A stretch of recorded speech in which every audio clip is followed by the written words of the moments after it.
میرے محلے میں ایک گھر شادی تھی۔ میں ان کے گھر دلہن تیار کرنے گئی کیونکہ میں پارلر کا کام کرتی تھی۔ ان کے گھر میں زیادہ تر مرد ہی مجھے نظر آ رہے تھے۔ میں تھوڑا خوف محسوس کر رہی تھی۔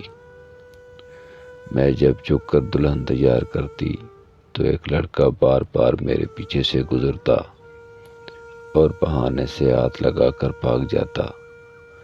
میں شرم سے پانی پانی ہو جاتی کیونکہ میں انجان جگہ آئی ہوئی تھی۔ دلہن جب تیار ہو گئی تو وہی دو لڑکے اپنے ساتھ لے آیا اور میرے سامنے ہی تینوں نے اپنے سارے کپڑے۔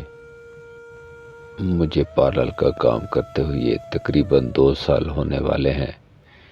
ان 2 سالوں میں بہت سی دلہن کو تیار کیا ہے، مگر میں نے اب جس دلہن کو تیار کیا تھا اس کے بارے میں سوچ کر میری روح کانپ جاتی ہے۔ شادی دلہن کی ہوئی مگر سہاگ رات میری منائی گئی، وہ بھی ایک ساتھ بہت سے لڑکوں سے۔ میں اپنی دوست کے کہنے پر اس کے محلے کے گھر میں لڑکی تیار کرنے چلی گئی۔ وہ گھر لڑکوں کے ہجوم سے بھرا ہوا تھا۔ مجھے سمجھ نہیں آ رہا تھا کہ میں کس کمرے میں جاؤں، کہاں دلہن ہوگی۔ لان میں سب بڑی بڑی مونچھوں والے آدمی کھڑے تھے۔ انہیں دیکھ کر ہی مجھے اغوا ہونے والی فیلنگ آنے لگی۔ میں نظر جھکا کر ان کے پاس سے گزر کر گھر کے اندر داخل ہوئی۔ سامنے ایک لڑکا بے چینی سے ٹہل کر کسی سے موبائل پر بات کر رہا تھا۔ بات سنے سر، میں دلہن تیار کرنے آئی ہوں، آپ بتا سکتے ہیں دلہن کا کمرہ کہاں پر ہے؟ مجھے اسے تیار کرنا ہے، میں نے اس لڑکے سے پوچھا۔ میری آواز سن کر اس نے موبائل اپنے کان سے ہٹا دیا اور مجھے گہری نظروں سے دیکھنے لگا۔ آئیں میں آپ کو دلہن والے کمرے میں لے جاتا ہوں، اس لڑکے نے کہا اور سیڑھیاں چڑھنے لگا۔ میں اس کے پیچھے چل پڑی۔ وہ مجھے ایک کمرے میں لے آیا جو پھولوں سے سجا ہوا تھا، مگر دلہن کہیں دکھائی نہیں دے رہی تھی۔ میں وہی دروازے پر رک گئی۔ اس لڑکے نے مجھے بازو سے کھینچ کر اندر کیا اور بیڈ پر گرا دیا۔ دلہن کو چھوڑو، دلہے کو تیار کر دو، وہ میرے اوپر جھک کر بولا۔ اسے اپنے اوپر دیکھ کر میری سانسیں تھمنے لگی۔ اس سے پہلے وہ کچھ غلط کرتا، کمرے کا دروازہ کھلا اور ایک لڑکا تیزی سے کمرے میں داخل ہو کر بولا، اپنی سہاگرات بعد میں منا لینا، پہلے دلہے کے لیے لڑکی کا بندوبست کرو۔ اس کی یہ بات مجھے عجیب لگی کہ دلہن کے ہوتے ہوئے کسی اور لڑکی کا بندوبست کیوں کرنا ہے۔ وہ دونوں لڑکے وہاں سے چلے گئے۔ اس سے پہلے میرے ساتھ کچھ اور غلط ہو، مجھے یہاں سے چلنا چاہیے۔ میں نے خود سے ہم کلامی کی اور تیزی سے سیڑھیاں اترنے لگی۔ سامنے سے آتی لڑکی نے مجھے پہچان لیا اور بولی، تم یہاں ہو، ہم کب سے تمہارا انتظار کر رہی ہیں، چلو میرے ساتھ اور دلہن کو تیار کرو۔ وہ مجھے بازو سے پکڑ کر ایک کمرے میں لے آئی۔ لڑکی دلہن کا لباس پہن کر ڈری سہمی بیٹھی ہوئی تھی۔ اس کے ارد گرد لڑکے کھڑے تھے۔ یہ سب کیا ہے؟ دلہن کے کمرے میں لڑکوں کا کیا کام؟ سب کمرے سے باہر جائیں تاکہ میں اکیلے میں دلہن کو تیار کر سکوں۔ ان لڑکوں کی موجودگی مجھے اچھی نہیں لگی۔ میں نے انہیں کمرے سے نکلنے کو کہا۔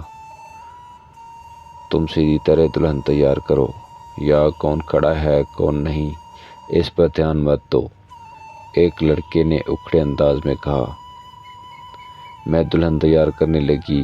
میں جھکی ہوئی تھی جب وہی لڑکا کمرے میں آیا اور مجھے دیکھ کر مسکرایا۔ میں نے اس پر دھیان نہیں دیا اور دلہن کا میک اپ کرنے لگی۔ وہ بہت کالی تھی۔ دلہن کو دودھ کی طرح سفید کر دینا، ہمارے بھائی کو سفید لڑکی پسند ہے۔ وہ لڑکا میرے پاس آ کر بولا۔ میں جھکی ہوئی تھی۔ وہ میرے پاس سے گزرتے ہوئے میرے پیچھے ہاتھ مار گیا۔ اس کی یہ حرکت مجھے بہت بری لگی۔ میں اسے گور کر دیکھنے لگی۔ وہ ہنس پڑا۔ دلہن کو کریم لگا لگا کر میں تھک چکی تھی، مگر وہ سفید ہونے کا نام ہی نہیں لے رہی تھی۔ وہ لڑکا بار بار دروازے سے باہر جھانک کر دیکھ رہا تھا۔ کسی کے قدموں کی آہٹ سنتے ہی اس نے جلدی سے دلہن کے سر پر دوپٹہ ڈال دیا۔ میرے سر پہ بھی دوپٹہ ڈالنے لگا، مگر میں نے منع کر دیا۔ اتنے میں ایک درمیانی عمر کا لڑکا کمرے میں آیا۔ اس نے شیروانی پہن رکھی تھی۔ اس نے ایک نظر دلہن پر ڈالی اور دوسری نظر میرے چہرے پر۔ لڑکی کے چہرے پر گھونگھٹ ہٹاؤ، مجھے اس کا چہرہ دیکھنا ہے، دلہے نے رعب سے مجھے کہا۔ میں گھونگھٹ اٹھانے ہی والی تھی کہ اس لڑکے نے میرا ہاتھ روک دیا اور کہنے لگا، باس، دلہن ابھی تیار نہیں ہوئی، رات کے وقت کی اٹھانا اور سب کچھ دیکھنا۔ اچھا، دلہن پیاری ہے یا دلہن کو تیار کرنے والی لڑکی زیادہ پیاری ہے؟ دلہن کو تیار کرنے والی لڑکی زیادہ پیاری ہے، دلہا مجھے گندی نگاہوں سے دیکھ کر بولا۔ میں سہم گئی، مگر اس لڑکے کے جھوٹ نے مجھے وقتی طور پہ بچا لیا۔ آپ کی دلہن چاند کا ٹکڑا ہے باس، یہ تیار کرنے والی تو اس کے سامنے کنیز لگتی ہے۔ اس سے زیادہ پختگی سے جھوٹ کہا کہ مجھے اپنا آپ دولت کے سامنے چھوٹا لگنے لگا۔ پھر ٹھیک ہے، تیار کرنے کے بعد اسے میرے کمرے میں بھیج دینا، اور ہاں، اس لڑکی کو گھر تب تک مت جانے دینا جب تک میں دلہن کا چہرہ نہ دیکھ لیتا۔ چہرہ جتنا خوبصورت ہوگا، اس لڑکی کو بھی اتنا ہی بڑا اور شاندار انعام ملے گا۔ وہ آدمی میرے چہرے کو چھو کر بولا۔ میں خوف کھا کر پیچھے ہو گئی۔ وہ شیطانی مسکراہٹ دکھا کر کمرے سے واپس نکل گیا۔ میں عجیب کشمکش میں مبتلا ہو گئی تھی۔ میں اس کالی لڑکی کو دودھ جیسا سفید کیسے بناؤں گی؟ وہ دلہن بت کی طرح بیٹھی تھی، جیسے اس نے جان ہی نہ ہو۔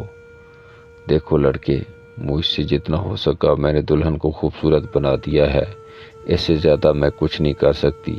مجھے میرے پیسے دے تاکہ میں اپنے گھر چلی جاؤں، رات بہت ہو گئی ہے۔ میں تیز ہاتھوں سے اپنا سامان سمیٹتے ہوئے بولی۔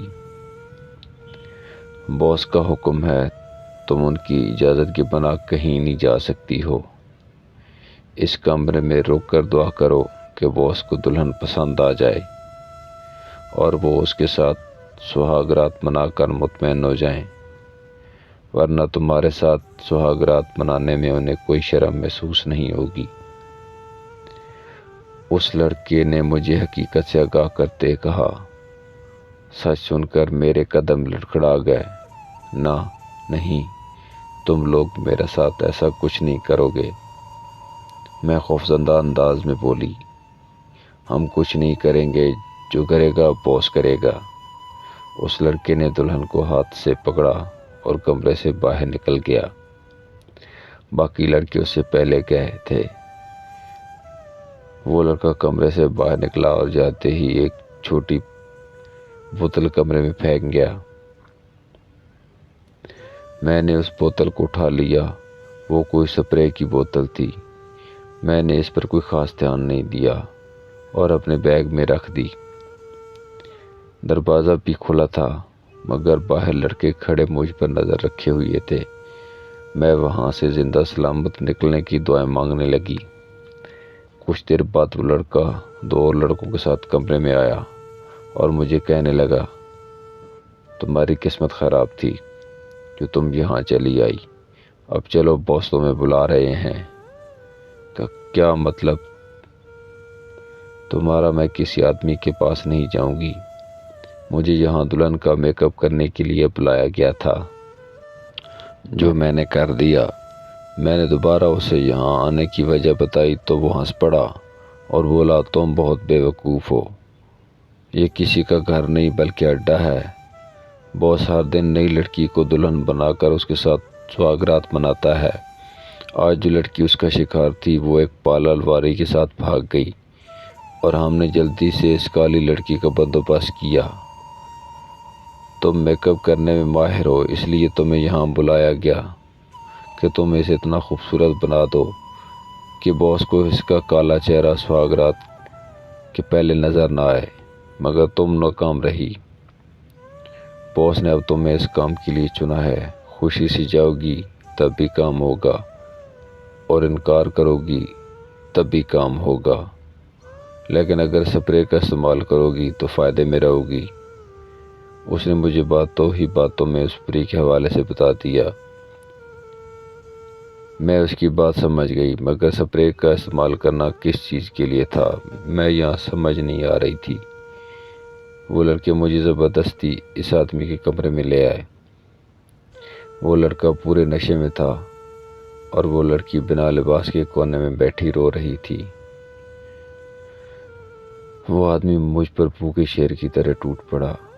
میں اس جیسی طاقتور نہیں تھی مگر سمجھدار تھی۔ میں نے جلدی سے بیگ سے سپرے نکالا اور اس آدمی کے چہرے پر چھڑک دیا۔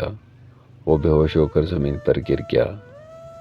میں اس لڑکی کو لے کر کمرے سے باہر نکلی۔ گھر میں کوئی نظر نہیں آ رہا تھا۔ میں جلدی سے گھر سے بھاگ کر باہر آئی۔ گھر کے باہر رکشا کھڑا تھا۔ اس نے مجھے میرے گھر چھوڑا۔ میں نے اسے پیسے پوچھے۔ اس نے اپنے چہرے سے نقاب ہٹایا۔ اس کا چہرہ دیکھتے ہی مجھے حیرت کا جھٹکا لگا۔ وہ وہی لڑکا تھا۔ میں نے بھی اسے دیکھ کر مسکرائی اور شکریہ ادا کیا اور گھر میں داخل ہو گئی۔ اماں میری واپسی کی منتظر تھی۔ مجھے دیکھ کر اللہ کا شکریہ ادا کیا۔ اب میں کسی کے گھر جانے کی غلطی نہیں کرتی۔ جو دلہن تیار کرتی ہوں وہ اپنے پارلر میں ہی کرتی ہوں۔